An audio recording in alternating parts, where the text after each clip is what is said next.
Good morning, everyone. In the previous session of consumer behavior, I was explaining about motivation, how marketers and companies motivate consumers to purchase their product, and how a person gets motivated to use something or purchase something. In this session, I am going to explain about a theory, Maslow's hierarchy of need theory. So first of all, I am going to explain in detail what is Maslow's theory, and then I am going to explain the marketing application of Maslow's theory, which means how this theory is applicable, is applied by various companies, various marketers for convincing the consumers to purchase the product, for motivating the consumers to purchase their product. So let's begin the session. So first of all, like I said, I am going to explain what is Maslow's theory. So this theory was created by Dr. Abraham Maslow, who was a clinical psychologist. He created this theory, and this theory is widely accepted because he has included some of the aspects of the needs which is universally applicable, which simply means that the sets of needs that he has included in this theory is applicable to each and every human being, irrespective of his or her country, irrespective of the race, and irrespective of the religion. So each and every human being has these sets of needs, and he has arranged these sets of needs in a hierarchical manner. That first of all, we have to fulfill the initial set of needs, then we have to move on to the second set of needs. So he has arranged these different types of needs in a hierarchical way. Okay, and Maslow has identified 5 basic level of needs. So he has simply included 5 set of needs, and he has ranked these needs from lower level to higher level, which simply means that as a human being, we have to satisfy our lower level need first. So until and unless we satisfy our lower level needs, then only we can move on to the next set of needs. So that is the basic idea behind this theory. Okay. So according to this theory, individuals have to fulfill or satisfy their lower level needs first, and after that they will move on to a higher level. Here he has clearly said that, like I said, there are 5 sets of needs. So if we are not able to satisfy our first set of needs, we cannot move on to next. So the first set of needs is the priority of every human being, to satisfy these needs for the, or satisfy these needs at the initial stages. So that is the basic concept of this theory. But there are still some kind of overlapping features in this theory, because as we all know that a human need can never be satisfied completely. For example, like I said, you can see it on the screen, there are 5 level of needs: physiological, safety, social, self-esteem, egoistic, or, and last one is self-actualization need. For example, physiological need means uh, you have to survive, you have to live, and for that purpose you need food, shelter, water, different basic needs in order to survive, biological needs. So for example, if you have food, which is you have particular amount of food with yourself, you have, but after consuming that also you need different varieties of food.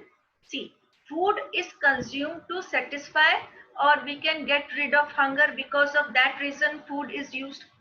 But we also need different variety of foods. Today we had a plate of rice, means tomorrow we need something else. So here it, that definitely means that our needs can never be satisfied. If we are living in a small house, we want to live in a bigger house. So the need remains the same, but it never gets satisfied. So to some extent these needs are overlapping also, because of the nature of the needs, that a need can never be satisfied completely. But still Maslow has arranged these theories in a particular hierarchy, and this is the hierarchy. The first one is physiological needs that we have to satisfy first, then we can move on to the safety needs, Then after satisfying the safety needs, we will move on to the social needs, then self-esteem, and then self-actualization need. So this is the ranking of the needs created by Maslow. Okay. So in this diagram, you can see that the first type of need that every human being is supposed to satisfy is the physiological need. Food, water, shelter, a place to live, to have a proper life, to get protected from different kind of weather condition. So this is our physiological need. In order to survive, in order to live, in order to satisfy the biological needs of a human being, first of all we need to satisfy these needs. We need to get food, we need to get water, we need to get shelter, we need to get clothing. So these are our basic needs, and without satisfying these needs, a human being simply cannot survive. So that becomes the priority of each and every human being. Okay. And after satisfying these needs only, we can move on to the next set of needs.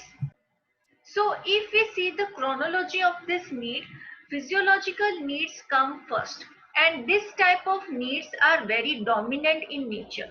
See, if you're feeling hungry, you're supposed to get something to eat. And you will, if you don't have money, if you don't have food, you will start imagining about food. You will not imagine about a place which is very beautiful, a very luxurious place. You're not going to imagine about that. You're going to imagine about food. So this clearly means that until and unless you satisfy your physiological needs, you cannot move on to another set of needs. So physiological needs means the basic needs of a human being which are needed to be satisfied so that a human being can survive. Okay. The second set of need is safety needs. After or when all our physiological needs are satisfied, we will move on to the safety needs. Safety needs here simply means that we need some kind of protection, some kind of security in our life, whether we are doing a job or whether we are living in a home. So we need some kind of security and safety in our life. As a human being, when we are able to satisfy our physiological needs, we need to have some kind of stability in our life, some kind of order. We want to have some kind of security, whether in terms of job, whether in terms of physical security. We need security and safety. For example, why we take different kinds of insurance to protect ourselves from different kinds of diseases. When we take a health insurance, so that is gives us a safety net. So if we are having some kind of disease, the expenses will be managed if we have a health insurance. So these kind of safety needs only arises, only these kind of needs are is only come into the mind only if physiological needs are completely satisfied. Not completely, but to maximum extent. When physiological needs are satisfied, then only we think about safety needs. Okay. The third set of needs, belongingness or love needs, or it can be also said that social needs. Okay. So the third one is social needs. Social needs means, like I always say, that human beings are social animals. We always want to become part of a group. We want to socialize. We want to have a group of friends. We want to become part of a family. So we need people around us to, so that we can have good relationship with them. We can have good conversation with them. We can share our happiness. We can share our those moments in which we feel very low. We can share our happiness and sadness and everything. So as a human being, after satisfying our safety need, we think about going out with friends, going out with family members, having a good conversation with friends and family. And this need arises only after we satisfy our safety needs. So this is also very important part of your life, because as human being we cannot survive alone. It becomes very difficult, it becomes very lonely. So in order to satisfy our sense of belongingness, we try to satisfy our social needs. But this only arises after satisfaction of physiological and safety needs.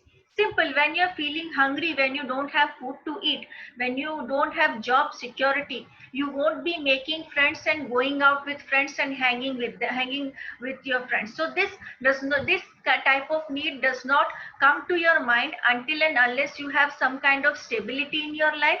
Then only you can go for that kind of need. The fourth type of need is esteem need, prestige, feeling of accomplishment. So esteem, self-esteem need and egoistic need are of two types. First of all, there are some people who want to accept themselves as the way they are. They want to be confident. They want to do something in their life. They want to achieve success. And the other type of need, other type of self-esteem need is that when we want prestige, we want reputation, we want higher position in the organization. So after satisfying our social needs, we move on to esteem needs to satisfy our ego, getting a good position in the company, having a good status in the society. So that is called esteem or egoistic need. Next one is, the last one is self-actualization need, achieving one's full potential, creative and different kinds of other things. See, we have achieved a lot of things in our life. We have satisfied our physiological needs. We have satisfied safety needs, social needs, esteem needs. And now we have achieved so much in our life. And now it is the time to utilize our full potential, to do something which gives us happiness, which gives us self satisfaction. So that is self actualization need. But basically people are so busy in fulfilling the first four needs, it is very difficult or it is very rare that people reach to that level of need, because we all are very busy satisfying our physiological safety. Like I said, these needs are overlapping also. So sometimes we give more importance to safety needs or self-esteem needs than social needs. So we rarely move to the stage where we think about self-actualization needs. So this is also one part of our life when we want to do something which gives us satisfaction, not for money, not for popularity, not for anything else, but doing something for ourselves, utilizing our full potential, whether we are creative, whether we are innovative, whether we are artists, or whether we want to do social service, do something good for the society. So this is the hierarchy need, the way Maslow has created. There are 5 sets of need and they are arranged in this manner from lower level to higher level. Okay. Now, I think you all have actually understood what are the various types of needs and how they are positioned, how they are supposed to satisfy, how we are supposed to satisfy need one by one. So this Maslow's hierarchy of need can also be utilized in the marketing area. It has marketing applications. So this provides a useful framework for marketers to develop some kind of advertisements through which they can appeal to the consumer so that they can buy the product.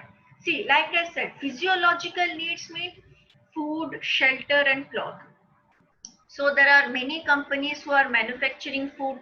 So they will focus on those consumers who are still at satisfying their physiological needs.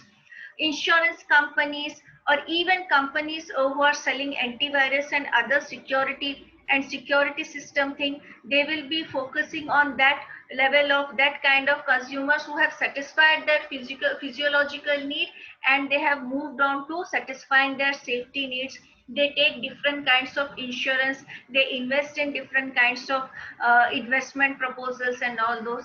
And there are also companies like who help to create better relationship, like Facebook. We have social media where we reach out to our friends, school friends, college friends, where we can communicate, family members, people who are not near us, who live very far from us, so we can communicate. So every company has different set of consumers and they try to approach these consumers giving importance to a particular set of needs.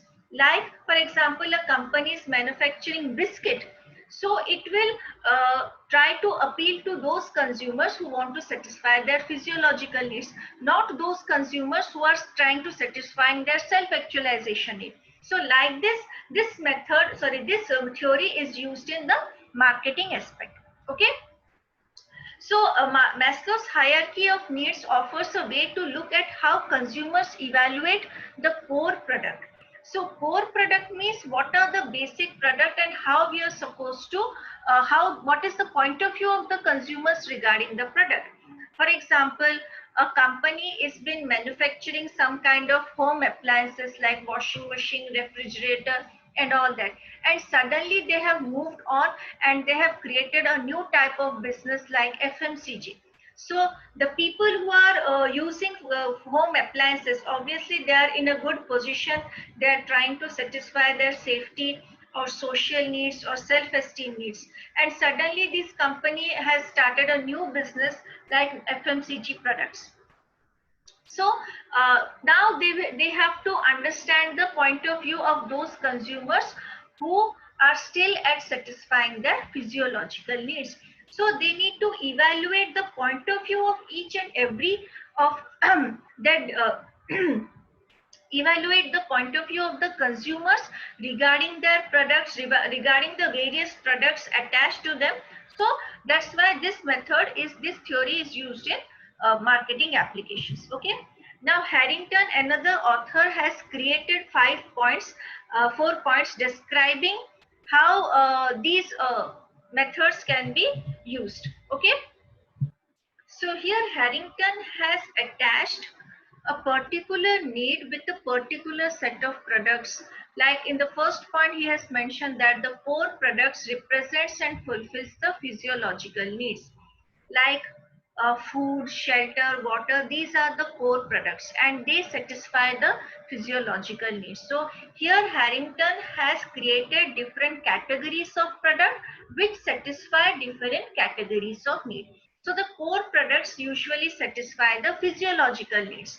Second one is reliability and on-time product delivery. Means when we have ordered a product, why we order a product? Because we rely on the site through which we order or from the shop through which we order, and on-time delivery. That kind of need is related to the safety need. Suppose if you want to purchase some kind of electronic item and you think that purchasing that item through a online site may be risky, there are chances that you get a product which is not you which already has some kind of damage in the transportation, and you haven't seen the product, you haven't understood what kind of things, what kind of features this product will have. So some consumers prefer to go to a offline shop, see the product, analyze the product, and then get the delivery. So on-time delivery is also related to the safety need, that we need these kind of products on time. We need some kind of sites or shops through which we can rely on such kind of products. Okay, so reliability and on-time product delivery are equated to safety needs. The third one is customer interaction is related to belongingness, like after sales service, customer care. Now when the companies communicate with the customers, not only trying to solve their problem but also trying to get their feedback for making necessary improvement.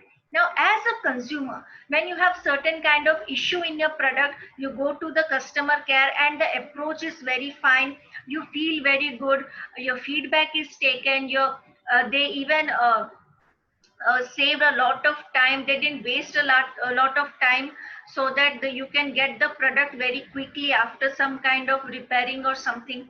So this creates a sense of belongingness which is related to social needs. So as a company, every company has to create good relationship between the consumers, not only by providing uh, products which fulfill their needs, but also providing after sales service, proper communication, getting feedback from the consumers, interacting with the consumers on a regular basis. That creates a sense of belongingness. So these kind of activities are related to social needs. The third one is matches innovation with self-esteem needs. Now, innovation and creativity, like you all are already aware that how the technology is developing very rapidly. It is developing every time something, some new kind of technology is launched, different kinds of features are available. Now this innovative and creative aspects of the company, when they try to do something different, something very creative, this satisfy the self-esteem needs. I'll give a simple example. In when For example, smartphones or electronic gadgets, laptop or something, there are different versions of it. There are premium versions, there are budget phones or budget laptops. So they have created products for satisfying different kinds of consumers. There are some kinds of consumer whose budget is very limited, and they want basic and more than basic features within that budget. But there are some consumers who can pay any amount of money to just get the feel of superiority, to just get the feel of using something which is premium in nature, like premium perfume or electronic gadget or smartphones or any kind of thing which is premium. Even clothing brands, there are premium brands which are very expensive, whether it is apparels, whether it is watches. There are different types of brand which manufacture premium products for satisfying the self-esteem needs. So here Harrington has created a link between creative and innovative product with the satisfaction of self-esteem need. Okay, see, self-esteem means we want to show our status, our reputation, how we are different from others. That is also one type of self-esteem need. So in that process, we try to purchase something which is different from the others, which is new, which is limited. So always some people always sometimes go for limited editions. Only few people possess that kind of product. So innovation and creativity is linked with the self-esteem needs. So they actually fulfill the self-esteem needs. Okay. And the last one is developing a supplier-customer partnership presenting self-actualization need. Now, they have provided product which satisfies physiological needs, reliable, on-time delivery, customer interaction. So what is supplier-customer partnership? See, when a company sells a product to a customer, uh, their interaction is very limited. Partnership means giving a proper position to the customer, giving them proper importance, so that their knowledge, their experience can be used by the company for different aspects. That will lead to self-actualization need. When as a consumer you gave some kind of feedback, you approached the company, you did something for the company, so that will help in satisfaction of self-actualization need. So this is the relationship between a product and a company with the different set of needs. How different set of needs are fulfilled by different types of products. Okay. So in this table, you all can see that there are different types of needs, motivation, and how marketing application, how it is means how companies apply this theory. So the first type of need, the highest level of need, that is self-actualization. So this people want to satisfy their self-actualization need in order to, because of self-fulfillment. They want to be satisfied. They want to be happy. They want to do something which they have never done for themselves first, not for others. So motivation, in order to motivate a consumer for using some kind of products for self-actualization need, they will go for an approach of self-fulfillment. They will motivate the consumers with the concept of self-fulfillment for satisfying their self-actualization need. So how companies use this theory? from the way of by creating different kinds of premium clubs, spas, tourism. For example, golf clubs, they are very expensive. Many people cannot afford it, but many rich people can afford it because it gives them different kind of lifestyle, luxurious lifestyle, some kind of self satisfaction that we have so much amount of money and we are enjoying ourselves, we are very relaxed in that kind of environment. So many companies who are involved in the business of premium clubs, spa, they approach the consumers through the self-motivation, self-fulfillment concept so that those consumers can satisfy their self-actualization need. Okay. The next one is ego need, or we can say self-esteem or egoistic need. Now, how companies relate this ego need with products through prestige, status, and self-esteem. And this belong to companies like which manufacture upper-end clothing brands, travel accessory, cosmetics, but premium brands, not brands which are available everywhere, which are very expensive from the normal brands. Credit cards, so that expensive platinum credit card and all that which is available right now, where the purchase limit, the credit limit is very high. So this satisfy the prestige or egoistic needs. So how they approach the consumers, how they motivate to satisfy their ego needs, by showing that using an upper end brand will increase your prestige, status, will give you self-esteem. So that approach is used to motivate the consumer to satisfy their egoistic need. The third one is social need, like telecom companies, like Facebook, even some kind of FMCG products. They go for the approach of attention, friendship, belongingness, and all that. So that will help you to satisfy the social needs. The next one is safety and security needs. People always want some kind of protection, stability, order in a proper sequence, and everything must be in a proper sequence. So like housing, real estate, banks, insurance companies, they provide that kind of approach to them. Like if the house loans, the banks which they provide house loans, they go for the approach that you will have a house of your own, you don't have to pay rent, you don't have to live under some people.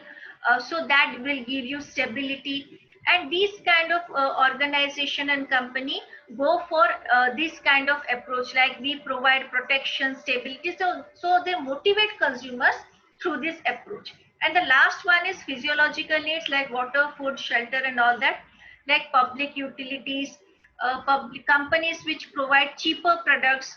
FMCG is also part of them, like basic food materials. So they provide basic necessities and they motivate the consumers in that way also. Okay, for example, Parle-G is a biscuit brand which is used by everybody. So their approach is towards physiological needs. They want to convince the consumers to purchase their products to satisfy their physiological needs. So that product won't go under any other category. So their approach is that we are providing you some of the basic needs of your life. We are helping you to satisfy some of your basic needs. So this is the way Maslow's need hierarchy is applied in marketing scenario. Okay. Now there are other two different ways of applying Maslow's theory. The first one is segmentation. Maslow's theory is also used for segmentation, means division of consumers. Like I said, Parle-G won't be purchased by a person who wants to satisfy his self-actualization need. So definitely that product is for physiological needs, people who want to satisfy their physiological needs. So companies use Maslow's theory to segment and then concentrate on that particular segment only. Whether we are providing a product to satisfy physiological needs or safety needs, or we have a different set of consumers who want to have premium products, premium brands, and all that. So segmentation can be done by using Maslow's theory. Then promotional application. So after segmenting, now we have to promote our product by using various promotional activities. So here what organization do, first of all they try to position their product in the minds, in the lives of the consumers, like how important this product to our consumers, to a particular consumer. That approach is selected so that they can promote their product in a proper way. So the best way of positioning a product is simply finding out all the unsatisfied needs and trying to fulfill those needs which their competitors haven't thought of. So that kind of approach can be created, doing finding some unsatisfied need and then creating a product, positioning the product into the minds of the consumers, and then promoting it by focusing on that this type of need is not satisfied. There is no product available in market in order to satisfy your unsatisfied need. So that approach is used. And the next one is product design. So product design is very important. Why do a person purchase a product? Obviously to use it in some way or the other. So there was a research conducted by two prestigious researchers, Yalch and Brunel, in the year 1996. They conducted a study. What they did, they gave two types of electric shavers. Now, what is the difference between these two shavers? The functionality, the features, they are almost same. The only difference is its appearance. That was the only point of difference, and each and every feature specification were same. So they gave these kind of shavers to particular group of people, and they saw recorded their reaction. The reaction was that consumers, the people who use those shavers, they believe that a better looking shaver is has better performance than other product which is not that good looking, is not that does not have those kind of basic features which makes a product looks better. So on the basis of appearance of the product itself, they have differentiated between the same kind of product having same features. So product design is extremely important. Even if the features are similar, your product must look different from the competitor's product so that consumers will be attracted towards it. I'll give another example, like pop-up cameras in that selfie camera in many of the phones. The feature is still the same, but that particular feature, it creates a different kind of look, different kind of feel. So that's why consumers purchase that kind of product, only because there is a difference in the design. So in that manner, a product needs to be created, and though every product needs to satisfy these five basic features of a product. The first element or a basic necessity in a product is the functionality. How it functions, whether it is user friendly or not, what are the basic reason because of which a product is purchased. For example, you have purchased a fan, but it does not work properly. It looks good, but it does not work properly, so it will be of no use. So the basic focus while designing a product, that for whatever reasons, for whatever purpose we are creating a product, it must fulfill it. Suppose you have brought some kind of bike or something like that. It looks good, but it does not have a mileage. It does not ride smoothly, so it will be of no use. So functionality is very important. The next one is reliability. Whether the consumers can rely on such kind of product, that is also important part of the product design. Like I said, functionality means you have purchased a bike, it looks good, it works very well, but how long it works well, that is the reliability aspect, whether you can rely on this product or not. A product is functioning properly, but how long it can function in that manner only, that is also very important. The durability of the product is important so that the consumers can rely on it. The next one is usability. We have created a product, but it cannot be used by our consumers because it is very complicated. That must not be the part of product design. It must be very much user friendly. We need to understand the mindset of the consumers, for mindset of the consumers, because we are creating a product for them. For example, if you will give a extremely expensive and high-end gadget to someone who hasn't used even a phone in his or her life, they won't be able to use that kind of gadget also. So usability is very important. User friendly, different kinds of features must be added, but it must be easy to understand and operate also. Here, next one is proficiency. Proficiency here means that empowering people to do more with the product. Like some kind, if you purchase a smartphone, there are many hidden features in the smartphone. So how well you use a product, that is also important. For example, you have purchased a bike. A bike has a different feature. You basically, people purchase a bike from moving from one place to another, but many people purchase it for its look, for its style, what other things can be done with the bike. So everything is made clear to the consumers, what extra you can do with your product, what hidden features you have in the product. So that must be properly, the consumers must be made understood regarding the other features of the product. And the last one is creativity. Creativity means creating something different for the consumers. For example, Apple iPhone has different apps for making the consumers understand the various features of the product just for the consumers. So that kind of creativity is necessary. You have created a product, you have it works really well, it is reliable, it is usable, it can, there are many other things can be done through the product, but it must be very creative so that the consumers would find it very interesting while using the product. So these five